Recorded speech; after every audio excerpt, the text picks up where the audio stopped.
Hello everybody and welcome to the War Room. This one is for the UFC 279 co-main event. Tony Ferguson against the Leech, Li Jingliang. Okay, so of course Tony Ferguson's going up to welterweight, back up to welterweight. It's been a long while since he was there. When he was on the Ultimate Fighter, so Ultimate Fighter 13, he has 3 TKO wins in the Ultimate Fighter 13. And then in the finale, he wins by TKO as well. They make up a third of his TKO finishes. He's definitely been a stronger version of himself at welterweight in the past, so we'll see how that plays out. The Leech, in my memory, is always just a big, strong individual. He looks like he will be able to bully most people. And there's something quite physically imposing, which I never saw that in Tony when I met him. And this is only off my personal memory of meeting them both. Tony always seemed quite slight and quite long and slim to me, whereas the Leech just looks thick and powerful. Interestingly, let's get into the tail of the tape because I want to talk about the height and reach because I think it's quite interesting. So first of all, the Leech is 19-7. Tony Ferguson is 26-7. 10 knockouts on the Leech's record, 4 submissions, all guillotines. The striker's submission. On Tony Ferguson's record, out of 26 wins, he's got 12 by knockout, 6 of them in the first round, and 8 wins by submission. 3 rear naked chokes, 3 darcers, and a triangle, and a neck crank. Is that right? Yeah. 3 submissions in the first round. When it comes to the height and reach, so Tony Ferguson's got he's an inch shorter at 5'11" compared to the Leech at 6 foot, but the Leech's reach is 72 inches, 71, 72. It's a bit different in a few different places. 72 inches. Tony Ferguson's reach is 76, so he's got a 4-inch reach advantage over the Leech. Now, this is something else I wanted to kind of explain a little bit at this point, because it's something that I always check when I see something that stands out to me, like the Leech being as high as he is wide with his reach. Because usually someone's height is that somebody's usually either taller than their reach or their reach is longer than their height. And this is called the ape index. You can tell someone who's got a reach advantage, a natural reach advantage, by comparing their height to their reach. Now, the Leech has got a 0 ape index because he is 72 inches in reach and 72 inches in height. Tony Ferguson is 71 inches in height and 76 inches in reach. So that means Tony Ferguson's got a +5 ape index, 5 inches in difference between his height and his reach. Now, that is ideal for someone who's got lots of darce chokes on their record. I'm always interested to see how someone's physiology matches really well with their game. And Tony Ferguson's arms sliding into difficult positions that some other people would find is really the reach advantage that he has here. I don't think his reach advantage is going to be with striking, because I don't think he can compare with the Leech's power, and I'll get into that a little bit.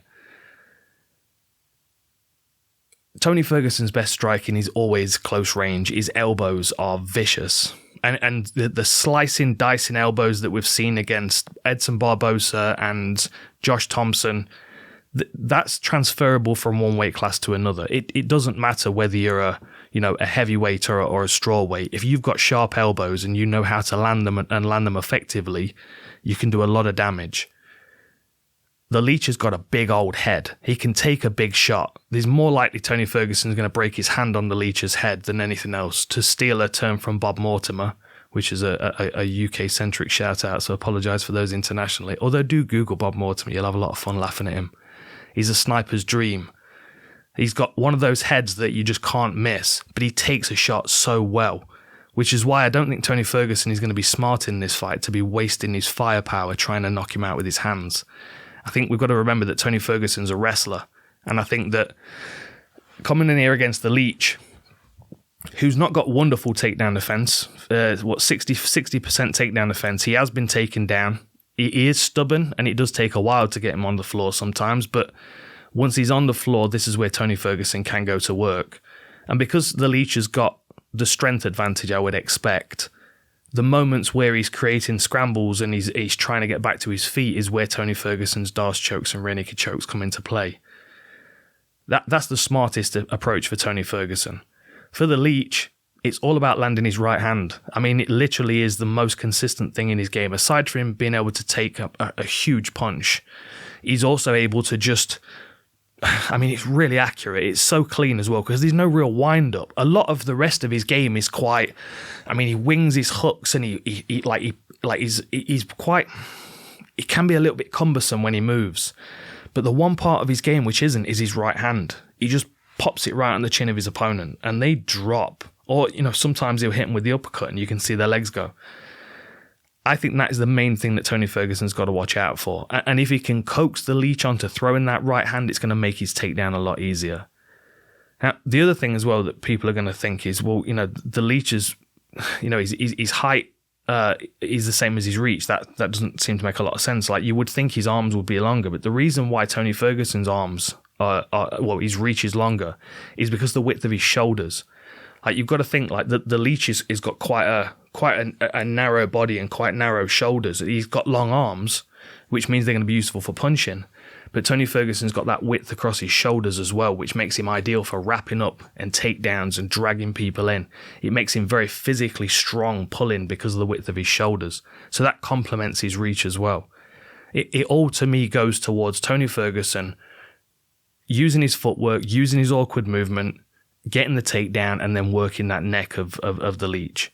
We've seen him be put to sleep once. I just don't think Tony Ferguson can carry him across the octagon like Khamzat did. But I do think he can take him down, and I do think he can work on his neck. Like, the times when we've seen Tony Ferguson really out of his depth, aside from, getting pummeled by Justin Gaethje, and once that fight had started to slip away from him, it was gone. He just wasn't able to get himself back into it because he's not a particularly...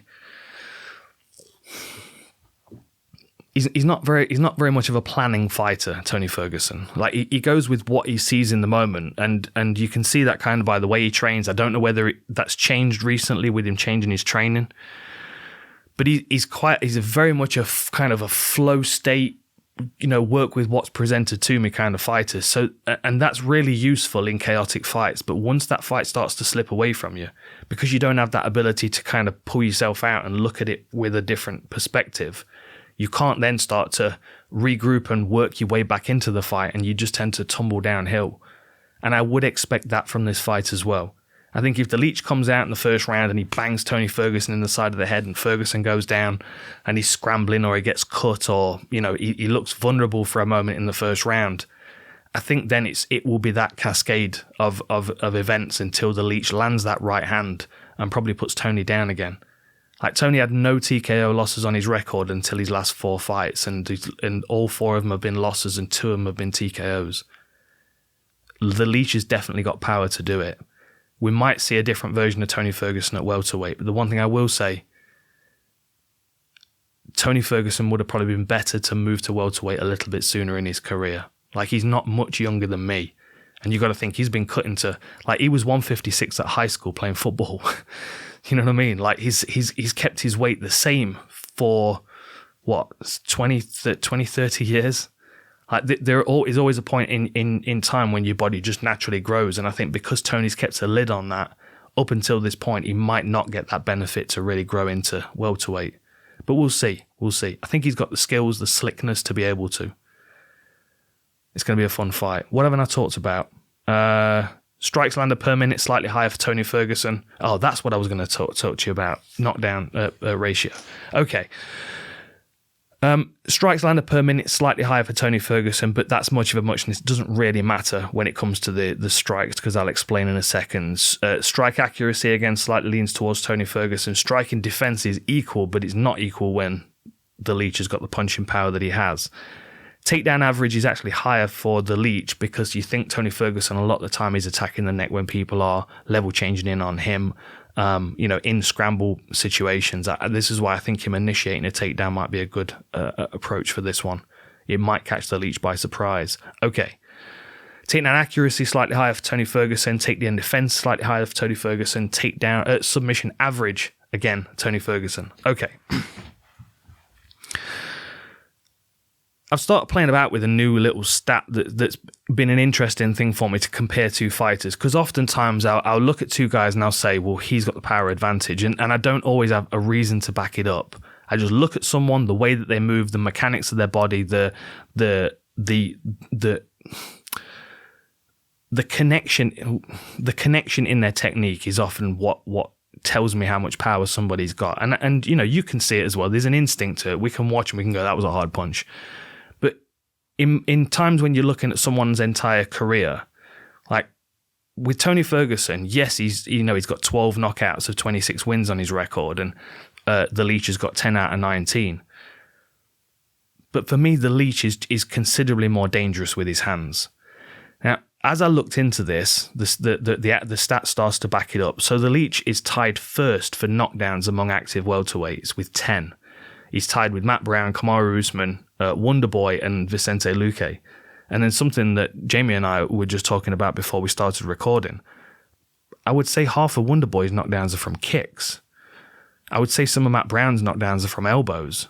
But I would say that all of the Leech's knockdowns are from punches. I would have to go back and watch. There might be one that escaped me, but every one I remember is from a massive right hand that he's landed somehow. So then what I've done is I've taken their total strikes landed and I've compared it with the amount of knockdowns they've scored in their UFC career. And that gives me a rough idea of how many times they have to land a punch in order to knock someone down.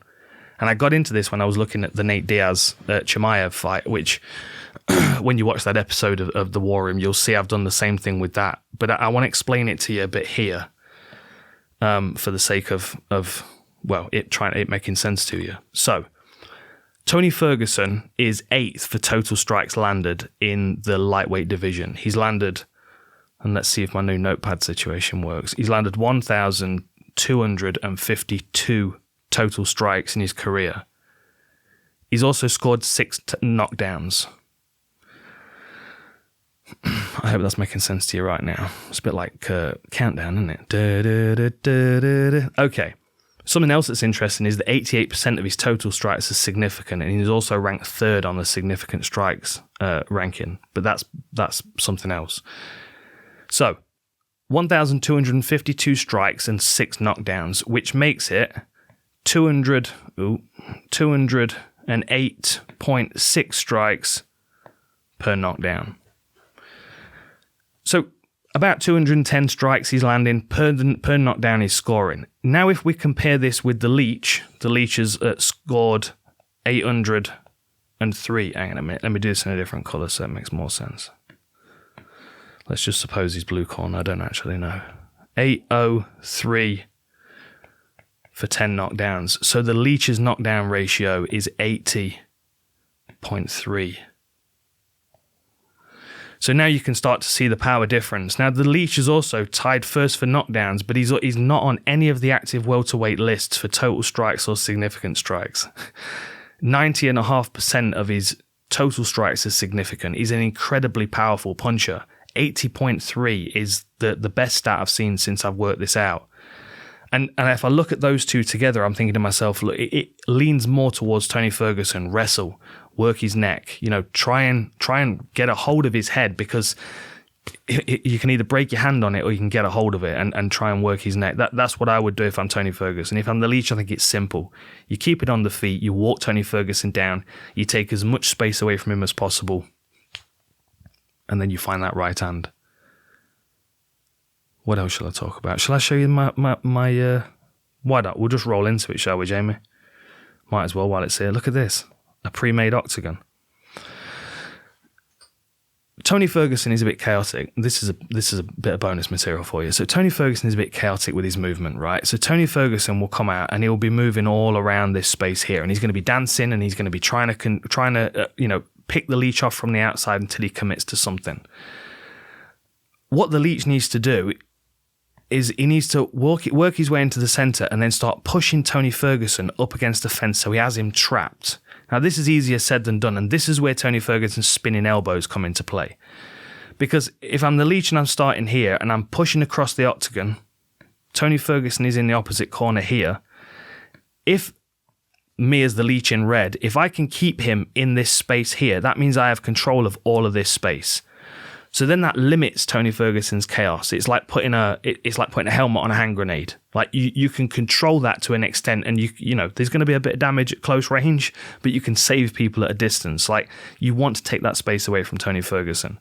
The only danger, of course, is when Tony's moving from side to side here, and the leech is trying to trap him, because this is when the leech is going to be walking onto those spinning elbows, and if he commits to a punch, of course Tony Ferguson. Hang on a minute. Let me see if this works. Tony Ferguson then would have all of that space to drive into because the leech is right in front of him. There's a lot of space for Tony Ferguson to work with. But I hope that made some sense. It's all about the leech trying to take control of the space is the point. And I think Tony Ferguson can upend that by using his wrestling. I think that made sense, didn't it, Jamie? That little notepad thing? I hope you liked it. Give us some feedback in the comments and give us a like and a subscribe. Thanks for listening and enjoy the fights.